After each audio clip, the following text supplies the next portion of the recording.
The most powerful warship ever built in human history is already out at sea right now, flying the American flag. It is over 1,100 feet long. It runs on nuclear power. It can launch fighter jets 24 hours a day from anywhere on Earth. And its price tag, just to build it, is $13.3 billion.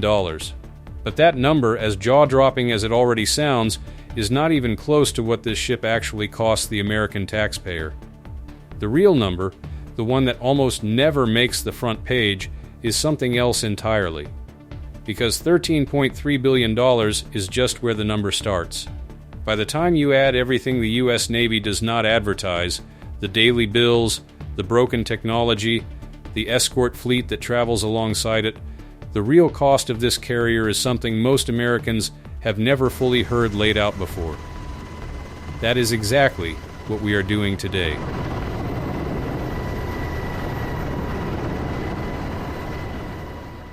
Introduction. This is the story of the USS Gerald R. Ford, the most high-tech, most expensive, and most powerful aircraft carrier ever put into active service. Today we are going to walk through every layer of what it actually costs to build it, run it, fix it, and keep it ready for war. If the strength and cost of American military power is something you care about, drop a comment below and tell us where you are watching from. We read every single one. What was actually built? Before we get into the money, you need to understand what was actually built here, because calling this thing a ship does not do it justice. The USS Gerald R. Ford is 1,106 feet long. That is longer than 3 full-size American football fields placed end to end. It pushes 100,000 tons of ocean out of the way just by floating. 2 nuclear reactors power it from below, and those reactors never need refueling for 25 years. They generate enough electricity to power a small American city. On its flight deck, it carries more than 75 aircraft. FA-18 Super Hornets, F-35 fighter jets, electronic warfare planes, helicopters, early warning aircraft. In a single full day of operations, it is designed to fly up to 270 combat missions. That is not a misprint. 4,500 men and women live and work on this carrier at any given time. It has its own hospital with operating rooms, its own dental clinic, its own post office, its own barber shop, its own fire department. This is not a warship. It is a floating city that happens to be the most powerful military platform ever built by any country in history. And it costs a fortune. But not just the fortune most people know about. The price tag and the overrun. When Congress originally approved the USS Gerald R. Ford, the price they were given was $10.5 billion. That was already a number that made a lot of people's eyes go wide. But the ship was not delivered for $10.5 billion. It came in at $13.3 billion. That is nearly 30% more than what taxpayers were originally told. And it was delivered years behind the schedule that was promised. To put that in some perspective, the older Nimitz-class carriers, the ones that have protected American interests since the 1970s, cost about $8.5 billion each in today's money. The Ford costs $13.3 billion. That gap, nearly $5 billion more per ship, was one of the biggest debates in Congress for years. But here is the part that very rarely gets mentioned. That $13.3 billion figure is purely the cost of building one ship. It does not include the aircraft sitting on its deck. It does not include the escort ships that travel with it everywhere it goes. And it does not include the many years of research and development spending that happened before the first piece of steel was ever cut. When you step back and look at the full Ford-class program, all 10 carriers the U.S. Navy plans to build as part of this class, the total program cost runs to around $120 billion. $120 billion. For 10 ships. The hidden daily cost. Here is where the numbers get truly eye-opening. because the $13.3 billion price tag is only what it cost to build the carrier. Once that ship hits the water, the bills do not stop. They actually get bigger. Defense experts and retired naval officers estimate that operating the full carrier and its surrounding group of ships costs between $6 and $8 million per single day. Every single day. Think about what that looks like up close. Over 14,000 meals are served on board every 24 hours. The aircraft burn through enormous amounts of jet fuel every time they fly, and each flight hour on a modern fighter jet can cost the government tens of thousands of dollars in fuel and maintenance alone. Every department on the ship, from the medical staff to the engine room crew, is being paid around the clock, every day of the year. And the carrier is never sitting still doing nothing. When it is not deployed to a war zone, it is training. When it is not training, it is being maintained. The costs run continuously. Over a full 50-year service life, the total cost to operate just one Ford-class carrier, when you factor in crew, fuel, parts, upgrades, and maintenance, is estimated to exceed $25 billion. That means from the moment this carrier was approved to the day it is eventually retired, the American taxpayer will have spent close to $40 billion on this single ship. And that still does not count the escort fleet.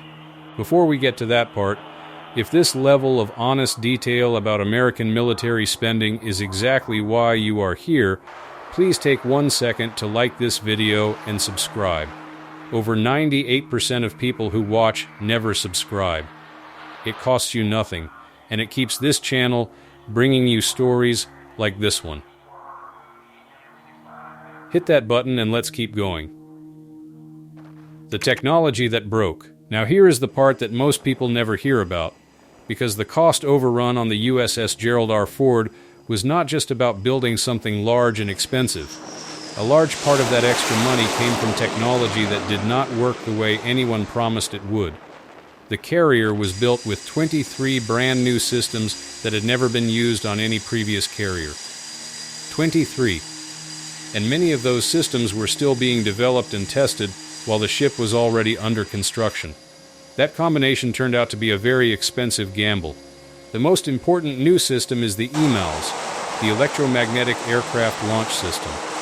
The old carriers used steam-powered catapults to fling fighter jets off the deck.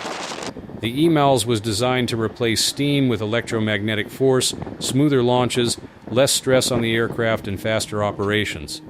The idea was solid, but during early testing, EMALS was breaking down roughly every 600 launch cycles. It was designed to go more than 4,000 cycles between breakdowns. That is a gap most people in the program never expected. The weapons elevators were even more alarming. The carrier was built with 11 advanced weapons elevators, systems that carry bombs and missiles from the lower storage decks up to the flight deck for loading onto aircraft. When the USS Gerald R. Ford was first handed over to the Navy, only 4 of those 11 elevators were working. At one specific point during its early service, not a single one of the 11 elevators was operational. No working elevator meant no way to move weapons from the magazine to the jets. In a real war, that is not a software glitch. That is a critical failure. The Navy crews worked through it, the contractors came back and fixed the problems. But it took years, and it cost millions of dollars more than anyone originally planned. And yes, for a period early on, the ship's plumbing was also backing up regularly.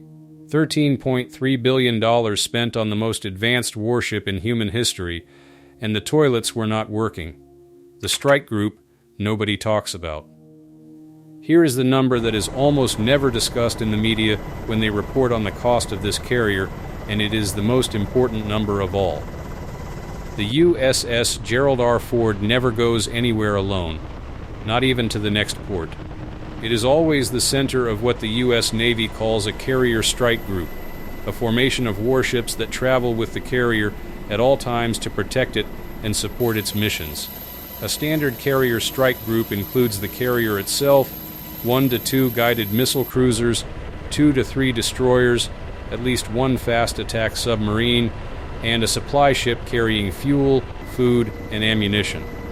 Together, that entire group holds roughly 7,500 personnel at sea. Those escort ships cost money too. Significant money.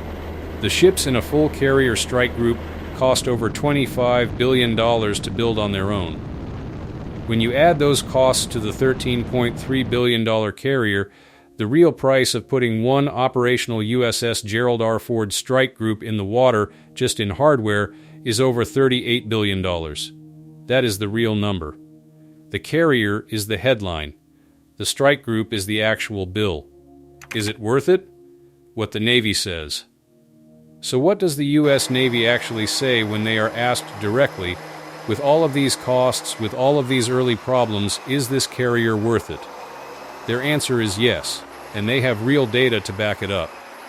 The Ford-class design allows the Navy to operate with roughly 700 fewer sailors than the older Nimitz-class carriers. Fewer crew means lower salary costs, lower food costs, and lower training costs every single day of the ship's 50-year service life. Over that full lifespan, the Navy estimates each Ford-class carrier will save around $5 billion compared to what the Nimitz-class costs to run. The carrier also proved itself during its first real deployment.